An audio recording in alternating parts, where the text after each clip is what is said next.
시청자 여러분 안녕하십니까? 12시에 반가운 얼굴 박민영 SNS 박민영 인사드립니다. 주말 잘 보내셨나요? 지난 금요일에 양지수가 반등을 주길래 사실 이번 주 오면서 조금 기대를 했습니다. 하지만 오늘 양지수 모두 보합권에서 조금 정체돼 있다라는 느낌을 주고 있는데요. 현재 코스피는 이 PBR 한 배 수준의 저점에 내려와 있다라는 전문가들의 분석이 많습니다. 지난 2월에 기록했었던 저점 자리대로 오고 있기 때문에 지금은 충분히 저가 매수해도 괜찮다라는 의견들이 하나둘씩 전해지는데요. 그쯤 되면 투자자들은 이런 생각이 들죠. 저가 매수? 어떤 종목? 무슨 종목이 싼 건데? 라는 질문을 던지기 마련입니다. 저 또한 마찬가지고요. 여러분이 투자하시면서 느끼는 고심들을 고스란히 저도 함께 하고 있습니다. 그렇기 때문에 좀 더 집중해서 치열하게 고민을 하고 있는데요. 오늘 함께 하시는 전문가분들께 또 도움 받아서 이 시장에 대한 그리고 종목에 대한 의견들 집중적으로 다뤄보도록 하겠습니다. 1시간 동안 저희와 함께 하시면서 종목 이야기 다양하게 풀어가 보시길 바랍니다. 박민영의 SNS 시작합니다.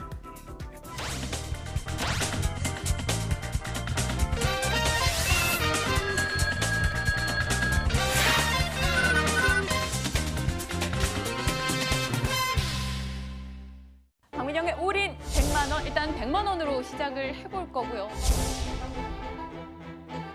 65만 원짜리, 지금 제 포트의 최대 매수 금액은 40만 원 정도입니다. 값비싼 아이들로 골라오셨어요. 저한테 사지 말라고. TV로 보는 즐거움, 채팅에 참여하는 즐거움, 내 계좌의 수익을 보는 즐거움. 프로가 되기 위한 이 박앤코의 도전 계속됩니다. 100만 원에 400 더. 진짜 투자를 시작합니다. 힘들다고 포기하면 아마추어겠죠. 힘들고 어려워도 끝까지 도전합니다. 프로가 되기 위한 박앤코의 도전은 계속됩니다. 박앤코의 올백 시간입니다. 자, 포트의 분위기 시장 대비해서는 확연하게 선전하고 있는 지금인데요. 오늘 함께 하신 이분들의 도움 받아서 저희가 탄력을 더 키워나가도록 해보겠습니다. 권홍섭 주임님, 박재영 차장님 함께합니다. 두 분 어서 오세요. 안녕하십니까. 안녕하세요. 네, 안녕하십니까. 자, 시장 이야기 다루기 전에요. 제 포트 좀 살짝 들여다보고 갈게요. 오늘 일단 출발할 때 더존 비주온이 5% 정도 오르면서 와우 이러면서 소리를 크게 질렀었는데 지금 일단 상승 부분이 많이 반납됐습니다. 그래도 1.4% 상승하며 지금 포트에서는 한 5% 수익을 내주고 있는 상황이고요. 고영 지난 금요일에 매수했었죠. 일단 수익 구간입니다. 그리고 대상과 LGU 플러스는 1% 소폭의 손실입니다. 그리고 부방은 저희가 고영을 매수하면서 매도했는데 지난 금요일에 매도 체결이 되지 않았어요. 그래서 오늘장 매도했습니다. 한 28,000원 정도 여러 가지 세금 차 띄고 포 띄고 다 붙여가지고 손실을 본 상황이고요. 하지만 포트 전체적인 분위기는 현재 1% 정도 수익권입니다. 6월의 목표 꼭 이번 주 내로 달성을 해야 될 텐데요. 원금 회복까지 또 힘차게 달려보도록 하겠습니다. 일단 더존 비주원의 상승과 고용에 대한 움직임을 박재영 차장님과 이야기 먼저 나눠볼까요, 박 차장님? 더존 비주원은 잘 가고 있어요. 네. 아쉬운 건 비즈니스온에 비해서는 조금 맞아요. 약하다는 게 아쉬움인데, 비즈니스온은 이제 워낙 규모가 작고 변동성이 조금 있는 회사고요. 더존 비주온은 그에 비해 좀 안정적으로 움직일 수 있다는 장점을 가지고 있다는 데서 위안을 좀 삼아보고요. 고영 같은 경우에는 오늘 이쪽 부분이 좀 다 좋지 않아요. 오늘 하이닉스도 굉장히 큰 폭으로 빠지고요. 네. 전에 미국 증시에서 마이크론이 4% 하락이면 최근 미국에서 IT 이런 쪽에 4% 하락이면 굉장히 급락이다라고 볼 수 있거든요. 그런 이제 영향을 좀 받고 있는 것 같은데요. 고영은 최근에 상승세 보면 이 정도 하락은 애교로 봐줄 수 있을 것 같습니다. 네. 최근 상승에 그냥 좀 불안함에 차익 실현이 나오고 있다 정도로 해석을 하면 될 것 같고 수급 자체도 워낙에 좋다 보니까요. 그렇게 우려할 만한 수준은 아닌 것 같고 금요일이었죠. 금요일 그렇게 비싼 가격에 우리가 좀 매수가 된 것도 아니기 때문에 조금 더 지켜봐도 좋을 것 같은 게요. IT가 저는 잠시 조정을 이제 받고 움직일 수 있다.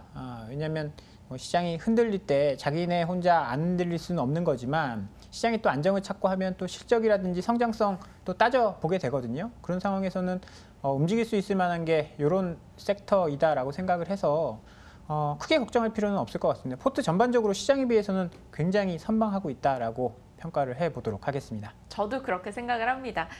그리고 오늘 오전에 매도한 부방 같은 경우는 제가 매도할 때만 해도 약보합이었는데 지금은 일단 뭐 보합권에 딱 걸쳐져 있네요. 2,970원대 지난 종가 수준입니다.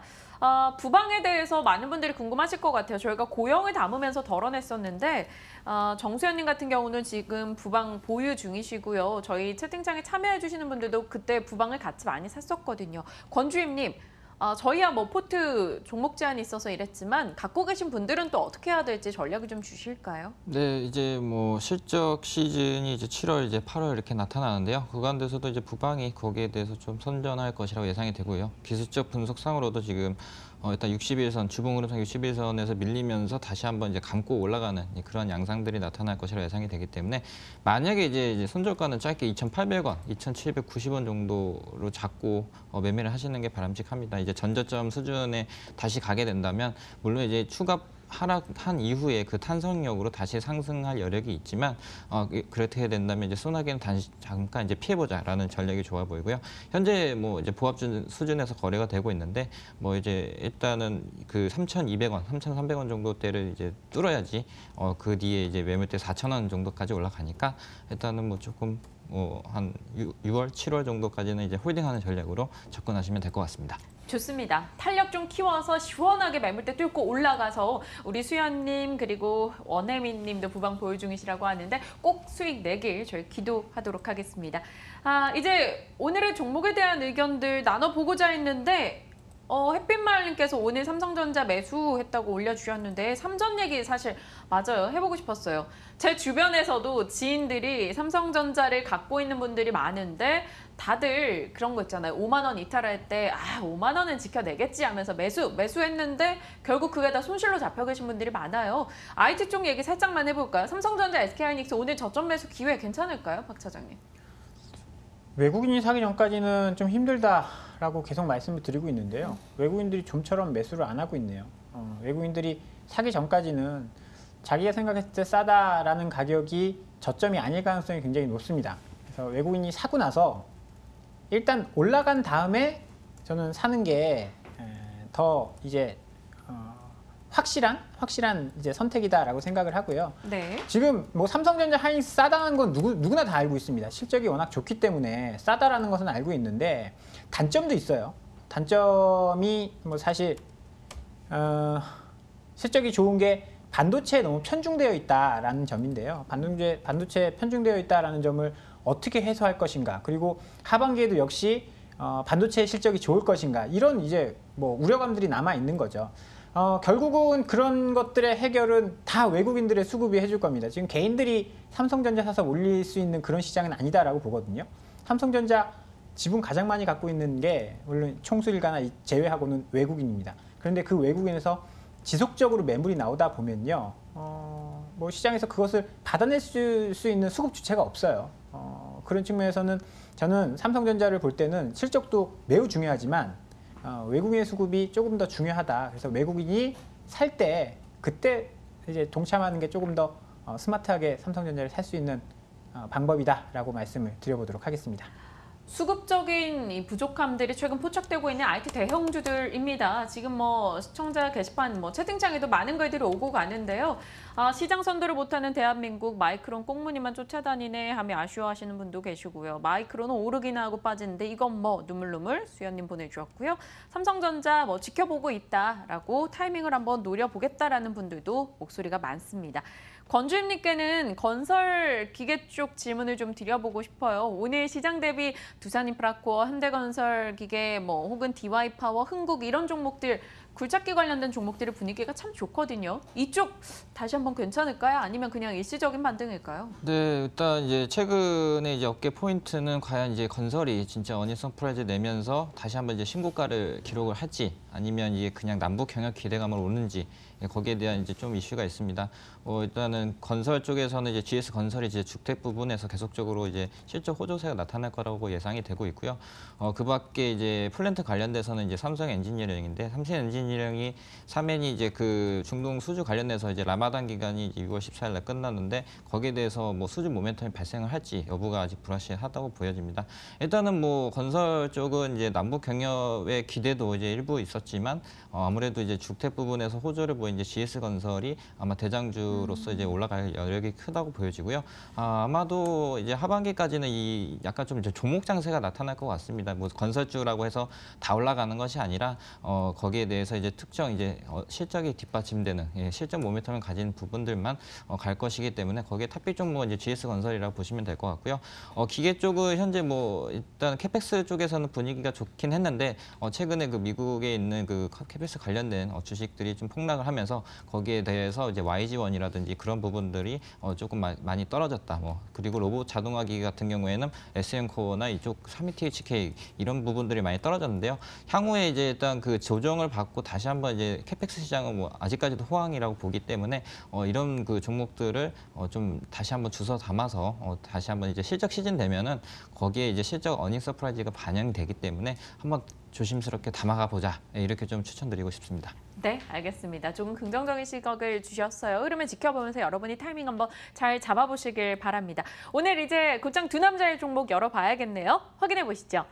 박재영 차장님의 오늘의 종목은요. ISC 그리고 대우조선해양입니다. 권홍섭 주임님의 종목은 솔브레인과 BH 다시 등장을 했어요. 이 네 종목에 대한 이야기 다뤄보겠습니다. 박 차장님, 저는 오늘 궁금한 게 사실 지난주부터였죠. 뭐 대우조선해양 수주 얘기도 들렸고 조선주들의 흐름이 동반해서 조금 괜찮았어요. 조선주 관심 가져볼까요? 대우조선해양 뭐 수주 많이 했나요? 뭐 수주 관련된 뉴스도 있었는데요. 맞아요. 대우조선해양이 기술력이 조금 있습니다. LNG가 기화되는 것을 100% 재기화한 그런 배를 만들었다 이런 소식도 있었고요. 네. 뭐 솔리더스 관련된 뉴스들, 그다음에 문재인 대통령이 러시아 가서 그 LNG와 관련된 뭐 이런 사업들 관련된 뉴스들이 있었어요. 여기 노바텍 회장과 대우조선해양, 우리 빅3 있죠? 네. 현대중공업, 삼성중공업 뭐 이런 사장들이 같이 회의를 했다. 이런 소식들이 최근에 좀 들려오면서 반등을 시작을 했습니다. 이 액화천연가스 시장은요. 앞으로 굉장히 커질 가능성이 높습니다. 지금 환경 문제에 굉장히 민감해진 그런 시대에 살고 있기 때문에 뭐 핵연료를 없애고 석탄 이런 거 없애면 결국은 이제 천연가스, 물론 이제 전기차나 태양열, 풍력 이런 걸 이용하겠지만 그 과도기적인 단계에서는 이 LNG, 액화천연가스 시장이 커질 수밖에 없는 그런 상황입니다. 대우조선해양은요, 이 러시아의 야말 프로젝트, 그러니까 북극에서 천연가스를 생산해서 옮기는 그 프로젝트의 쉐빙선, 그러니까 얼음을 깨고 갈 수 있는 그 배를 이제 납품한 이력이 있거든요. 네. 이게 왜 중요하냐면요. 여름에는 러시아를 통해서 아시아로 배가 올 때는 러시아 이제 동쪽으로 해서 이렇게 지나올 수 있습니다. 그런데 겨울에는 그 바다가 얼어버리거든요. 그러면 그 반대로 삥 둘러와야 돼요. 그런 것들이 사실 LNG선은 시간이 지나면 지날수록 그 액화한 천연가스가 날아가게 되거든요. 그러면 이제 효율성이 많이 떨어지게 됩니다. 빨리 와야겠네요. 그렇죠. 빨리 와야 되는 게 핵심인데 그런 부분들을 해소하기 위해서 쉐빙선 이런 것들을 만들기 시작을 했고요. 뭐 PNG 프로젝트나 그런 거 다 이제 같은 맥락으로 이해를 하시면 됩니다. 그래서 뭐 러시아와 협력이 강해진다, LNG 시장이 러시아 쪽에서 커진다라고 하면 대우조선해양을 좀 주목을 해볼 필요가 있을 것 같고요. 네. LNG 운반선뿐만이 아니라 LNG를 동력으로 움직이는 배들이 앞으로 많아질 겁니다. 뭐 2020년까지 이제 운송업에서도 환경을 굉장히 많이 규제를 하기 때문에 LNG를 동력으로 하는 배들, 그런 탱크들, 뭐 그런 것들이 많이 이제 커진다, 시장이 커진다라고 한다면 대우조선해양을 관심 있게 보실 필요가 있을 것 같고요. 이 회사가 또 기술력이 굉장히 높아요. 얼마 전에 증발가스 100% 재액화하는 LNG 운반선을 세계 최초로 건조를 했습니다. 그래서 인도를 했어요. 네. 기술력, 재액화 이것도 굉장히 중요하고요. 이렇게 하면 1년에 한 80억 정도 운용비를 절감할 수 있다라고 합니다. 뭐 몇천억짜리 배에서 80억이면 그렇게 작은 부분은 아니다라고 보거든요. 여기다가 세계에서 가장 많은 LNG 운반선을 수주 잔량을 가지고 있습니다. 올해도 9대 수주를 하면서요. 압도적인 이제 수주 잔량 1위를 기록을 하고 있고요. 여기에 앞으로 기대되는 게 솔리더스라는 화물창 기술을 개발을 했고 엔진 기술까지 가지고 있습니다. 그렇다라고 본다면 솔리더스 기술 같은 경우에는 이 기화되는 것들을 이제 굉장히 막아주는 그런 기술이거든요. 그런 것들로 본다면 아직까지는 이제 선주들이 그렇게 크게 한번 얼마나 효율성이 좋은지 보자라고 이제 재고 있는 단계지만 이쪽에서 수주가 많이 늘어날 가능성이 있다라는 측면에서는 대우조선해양 최근에 주가가 꽤 많이 조정을 받고 횡보를 하는 구간에서 반등이 나오고 있습니다. 네. 관심 있게 보실 필요가 있을 것 같고요. 뭐 바닥 23,000원을 기점으로 턴어라운드하는 모습들을 보여주고 있거든요. 기관의 수급도 기관이 잘 사주고 있어요. 관리 종목이었어요. 원래는. 그런데 이제 감사 보고서를 내면서 관리 종목에서 해제가 됐습니다. 그러면서 기관 수급이 굉장히 좋아지고 있거든요. 연기금이 꾸준히 매수를 해주고 있습니다. 이런 측면에서 봤을 때 횡보 구간을 지금 통과하는 뭐 저점 구간이다라고 판단을 해서요. 대우조선해양 관심 있게 보실 필요가 있을 것 같습니다. 방송 보시는 분들도 흔들리고 계실 거예요. 수연님, 저와 같이 이렇게 귀가 같이 팔랑팔랑하고 계실 것 같다는 생각이 드네요. 권주임님, 어떠세요? 저희가 봤을 때는 수급도 괜찮고 121선도 지지가 되고 있고 분위기도 나쁘지 않은 것 같아요. 여기에 기술력까지. 저는 이미 약간 설득이 당했거든요. 아, 네. 뭐 일단 저도 대우조선해양은 이제 일단 밸류 상으로도 장부가액이 이제 연구체 포함하면 한 24,800원 정도 수준인데 거기에 뭐 지금 현재 주가 수준 26,000원이니까 약간 좀 많이 싸다. 그리고 한번 이제 모아갈 시기라고 생각을 하는데요. 다만 이제 업황 자체가 약간 조금 이제 미심쩍은 부분이 있습니다. 이제 2020년이면 이제 그 탈항 규제로 인해서 거기에 대해서 이제 선박에 대한 엔진을 뭐 교체를 하거나 아니면 뭐 이렇게 좀 연료를 다시 바꿔야 되는데요. 일단 뭐 선박 쪽에 이제 수요 조사를 한 바에 의하면은 한 저유유항 경유가 한 30% 정도 되고요. 그리고 LNG 선박으로 교체한다 부분이 한 20% 정도 됩니다.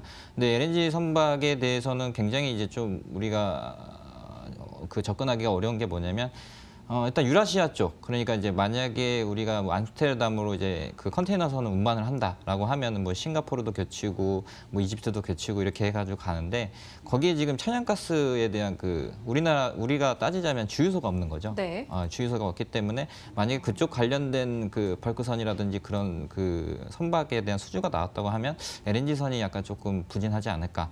근데 이제 반면에 이제 만약에 이제 그 샌프란시스코, 그러니까 LA 쪽의 롱비치 쪽으로 선박에 대한 수요가 나타난다라고 한다면 LNG에 대한 그 연료 공급이 조금 그 상대적으로 수월하기 때문에 그쪽에 대해서는 수혜가 나타날 것이라 예상이 되고 있는데 아직까지는 조금 그렇습니다. 그 선박에 대해서는 조선에 대해서는 한국이 원래 이제 1위였다가 지금 뭐 중국 업체한테 밀려서 지금 떨어졌는데 그 이유가 뭐냐면은 이제 그 후판 가격에 대해서 경쟁력이 많이 좀 상실을 했다는 거죠. 중국이 100%라고 치면은 우리나라 경우에는 한 160% 되는데 거기에 대해서 이제 아무래도 그 조선 성과에 대해서 좀 경쟁력이 좀 뒤지지 않을까 이렇게 좀 조심스럽게 하는데요.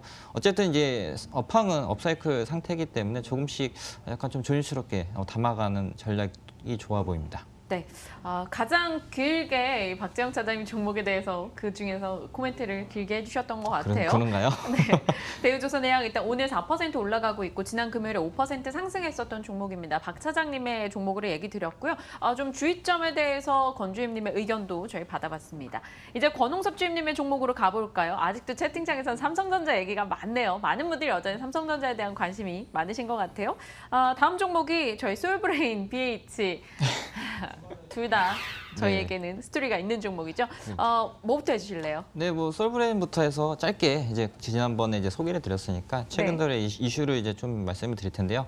솔브레인의 경우에는 그 최근에 한 7만 원대에서 지금 6만 원, 그러니까 5만 원 이제 거의 후반대까지 빠졌습니다. 그 이유가 뭐냐면 2분기 실적이 한 예상은 한 400억 정도라고 이제 예상을 하고 있는데 거기에 반해서 이제 회사 측에서는 자신이 없다 이런 좀 발언을 하는 바람에 거기에 대해서 이제 하락이 나왔고요. 그렇게 돼버린다면 이제 실적 시즌에 다가와서는 아무래도 이런 선반영을 했기 때문에 주가가 다시 한번 반등할 여지가 있다 이렇게 보시면 될 것 같고요. 이제 두 번째로는 이제 그 폴더블 스마트폰에 대해서 약간 좀 이슈가 있을 것이다 이렇게 좀 보고 있습니다. 이 회사가 이제 싱글라스를 이제 소재를 사용하고 있는데 현재 그 삼성 그 전자의 그 폴더블 디스플레이를 관련된 그 출시가 아마 11월 정도 나타날 것이라고 예상이 되고 있습니다. 여기서 이제 폴더블 폰에 대해서는 이제 스마트폰으로 나오는 게 아니라 우리가 그 흔히 이제 어떻게 보면은 핸드폰, 그러니까 스마트폰을 연결해서 화면을 그냥 펼쳐가지고 볼 수 있는 수준. 그러니까는 폴더블 폰을 통신을 개통을 하는 게 아니라 그냥 연결해서, 그러니까 보조 장치 역할을 하는 폴더블 폰이죠. 예, 그런 부분에서 아마 출시가 될 예정이기 때문에 굉장히 이제 그 폴더블 폰에 대해서는 지금 고난이도 공정이 들어간다고 합니다. 그래서 거기에 대해서는 이제 그 CPI 필름이 들어가는데 이 회사가 지금 삼성전자가 가장 이제 고심하는 게 이제 싱글라스라고 해가지고 깨지지 않고 그리고 이런 점도성이라고 해야 되나요? 아니면 그 접근성, 그러니까 손으로 해가지고 터치해도 좀 무방한 그런 그 글라스 소재를 사용하려고 하기 때문에 네. 거기에 대해서 이제 그 스인글라스에 대해서 다시 한번 이슈가 나올 것 같고요. 거기에 대해서 이제 11월 정도 아마 이제 거기에 대해서 폴더블 폰에 대한 이슈 그리고 2분기 실적에 대한 어닝 서프라이즈라고 해야 되나요? 기대치만큼 이미 빠졌기 때문에 아마 올해 2분기에는 한 360억에서 한 380억 사이 정도 나타나게 된다면 주가를 다시 한번 상방으로 갈 여지가 크다 이렇게 보시면 될 것 같습니다. 5월에 참 좋은 움직임을 기록했다가 6월에 정말 주가가 크게 부침을 겪고 있네요. 7만 한 3, 4천 원대에서 지금 6만 천 원대까지 내려와 있는 상황입니다. 솔브레인 지금 자리때 충분히 관심을 가져볼 만하다라며 새로운 이야기까지 건네주셨어요. 박 차장님 의견은 어떠세요? 솔브레인 지금 타이밍 괜찮을까요? 박스권 매매하시는 분들한테는 뭐 좋은 지금 뭐 선택이 될 수 있을 것 같습니다. 지수가 많이 빠졌고 솔브레인만큼 빠진 종목들 사실 IT 쪽에서 찾아보라 그러면 굉장히 많거든요. 그런 측면에서는 반등, 그러니까 2분기 실적 기대감으로 인한 반등을 좀 노리시는 분들 입장에서는 굉장히 좋은 기회다라고 볼 수 있을 것 같고요. 다만 이제 수급이라든지 이런 부분들 좀 체크를 해 보시면서 반등 나오는 구간에 접근하시는 게 좋지 않을까. 지금 보시면 기관이 매우 공격적으로 팔고 있어요. 뭐 기관의 수급이 사실 많이 이제 주도를 했었던 것은 맞거든요. 그렇기 때문에 기관의 수급이 조금 진정이 된 이후에 그리고 일정 뭐 지지선 뭐 이런 것들을 좀 지지한 이후에 접근을 하시는 게 지금은 뭐 이평선들을 좀 다 깨고 내려갔거든요. 이런 상황에서 어디에서 매수를 할 것인가가 조금 애매한 그런 타이밍일 수도 있습니다. 그래서 반등하는 것을 보고 접근하시는 게 저는 조금 더 낫지 않을까라는 의견을 드려보도록 하겠습니다. 두 분 다 동시에 고! 지금이야 당장 사! 이런 의견을 주실 때쯤이면 제가 참 마음이 평온할 것 같은데 이렇게 약간씩 타이밍이 항상 다르셔서 제가 이렇게 늘 고민을 하고 있습니다. 일단 솔브레인 얘기 들어봤어요. 많이 빠졌으니까 또 한번 이 좋은 회선이 관심을 갖고 싶다라는 생각이 살짝 들기도 하고요. 이어서 종목 보겠습니다.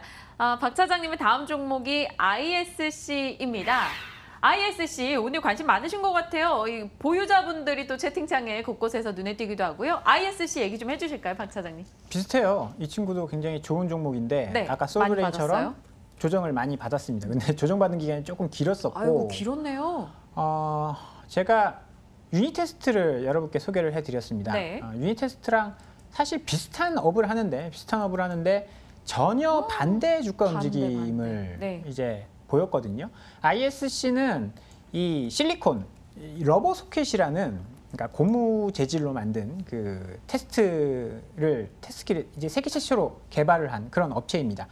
러버 소켓 글로벌 1위 업체고요. 이제 일본의 업체가 이제 기술을 개발한 업체가 있었는데 그 업체를 이제 인수합병하면서 전 세계에서 1위고 가장 먼저 개발을 했고 가장 많은 특허도 가지고 있는 그런 업체입니다. 그런데 이 러버 소켓이라는 게요, 일반 이제 테스트 소켓에서 한 단계 좀 진화한 이제 단계다라고 보시면 좋을 것 같아요.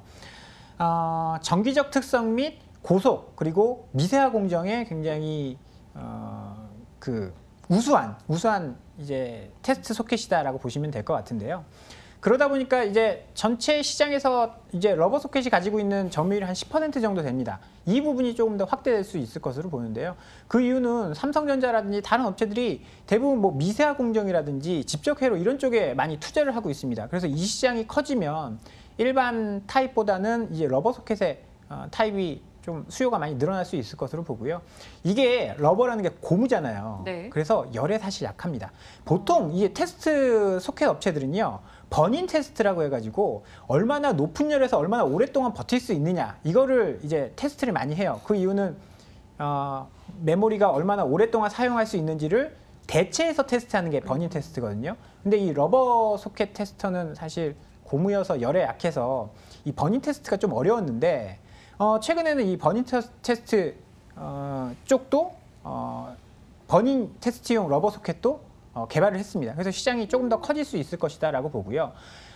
얘들이 지금 4월 달에 베트남에 공장을 지었습니다. 네. 그러면서 일반 타입이죠. 포고 타입도 외형 성장이 가능하다라는 거예요. 지금 당장 4월 달부터 이제 공장을 돌렸으니까 2분기 실적이 나오는 걸 보면 알겠지만 물론 이제 공장 돌리자마자 가동률이 막 올라가고 그러진 못할 수도 있어요. 왜냐하면 처음에 수율이 올라올 때까지 기다려야 되지만 그렇지만 하반기로 갈수록 외형은 커질 수 있다는 거죠.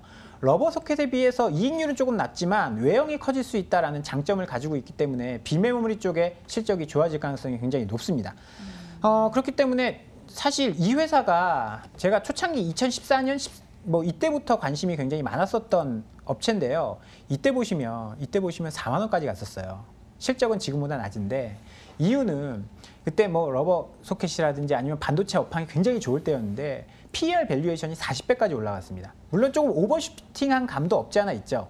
하지만 지금은요. PER이 12배대까지 떨어졌어요. 12배대까지 떨어졌고 한 비교를 한번 해보시면 지금 ISC의 밸류에이션은 14배입니다. 네. 유니테스트 제가 뭐 좋다라고 말씀을 드렸는데 유니테스트의 밸류에이션은 그렇게 높은 편도 아니에요. 17배예요.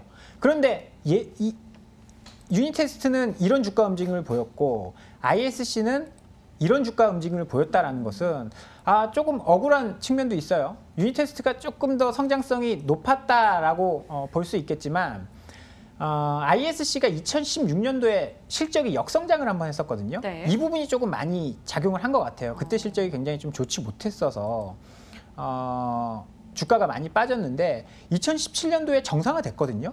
매출이 1,100억대로 다시 늘어났습니다. 이때 959억에서 936억으로 떨어지면서 야 성장주가 이렇게 역성장을 해? 라고 하면서 주가가 박살이 났는데 17년도에 실적이 다시 좋아졌어요.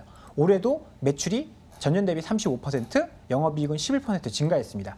그렇다라고 한다면 저평가를 좀 해소할 수 있는 기회가 지금 오고 있는 것이 아닌가. 주가가 굉장히 많이 빠졌다가요.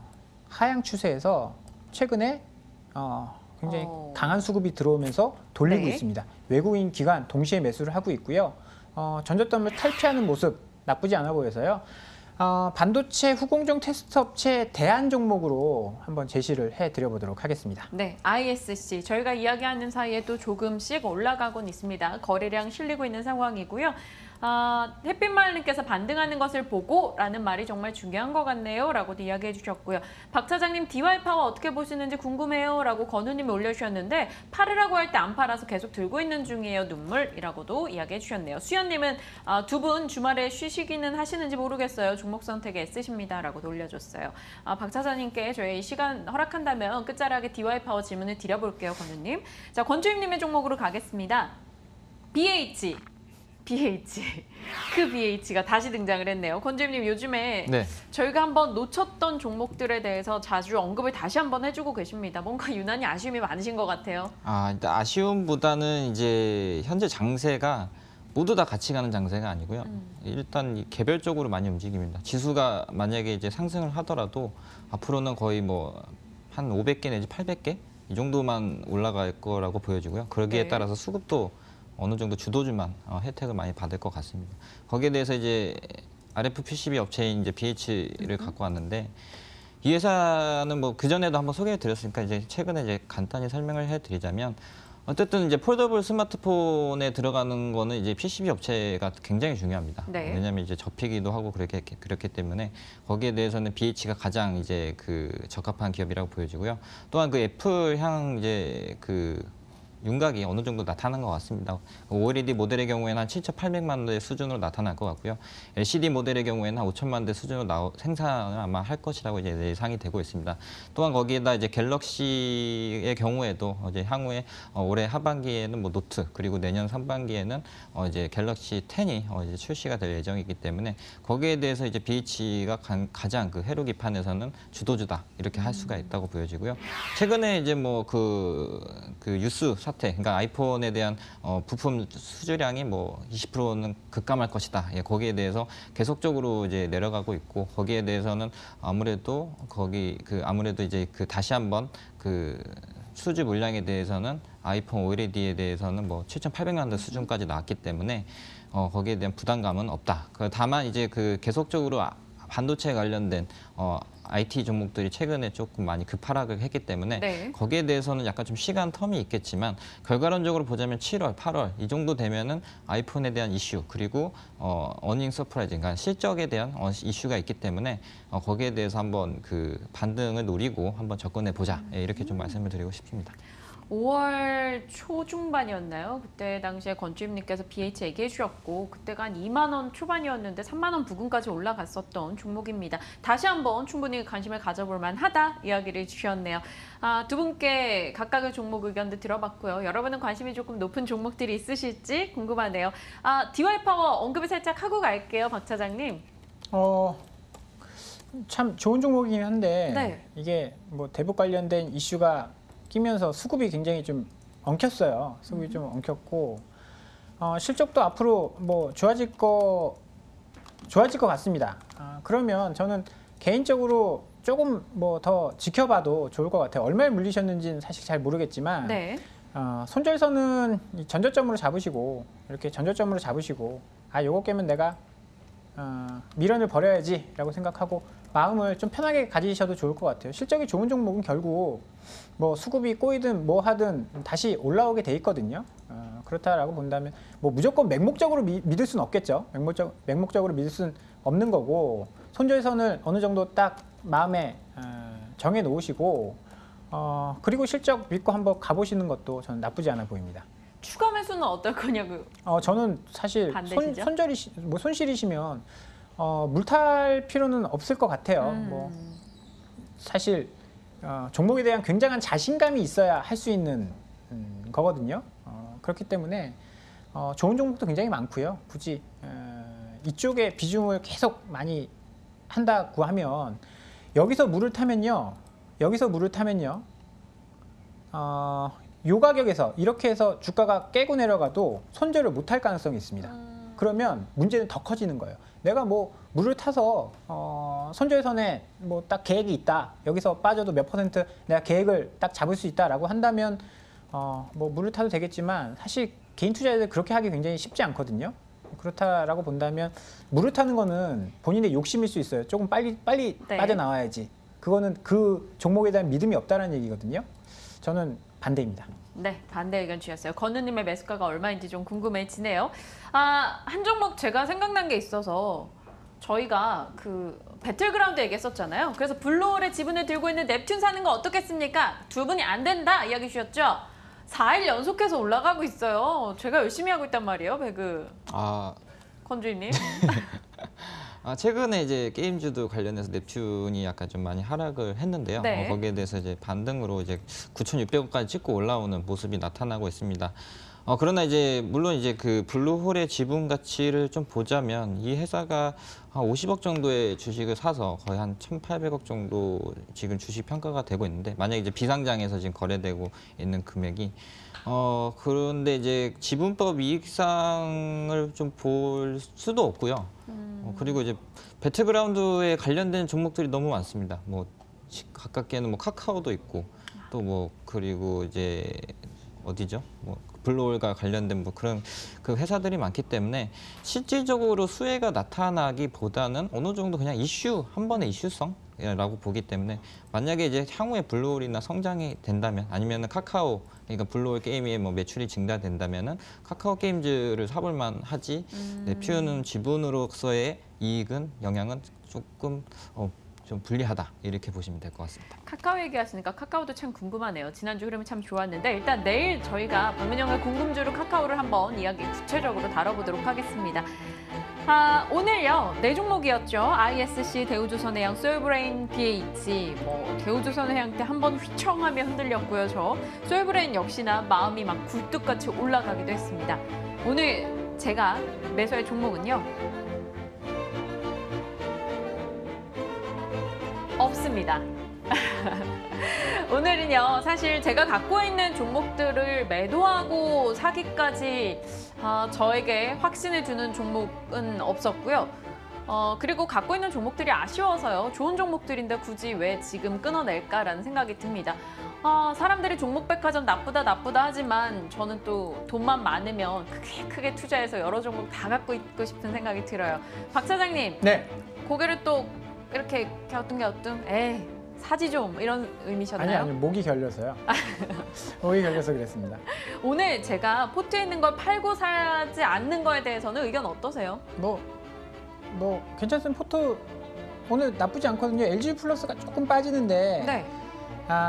어제 조금 올랐고요. 그다음에 방어적인 성격도 하나 좀 있어야 되지 않겠습니까? 그래서 포트 전체 구성상 그렇게 나쁘지 않아 보여서요. 뭐 네 종목 움직임 혹시나 뭐 그 중에 하나가 잘못된다라고 한다면 그거 이제 빼고 그 다음에 사시는 게 좋을 것 같고. 네. 그러니까 아주 끌리는 게 없다라니까 아주 끌리는 게 없을 때 사는 거는 실패할 가능성이 좀 더 높다라고 봐요. 네, 좋습니다.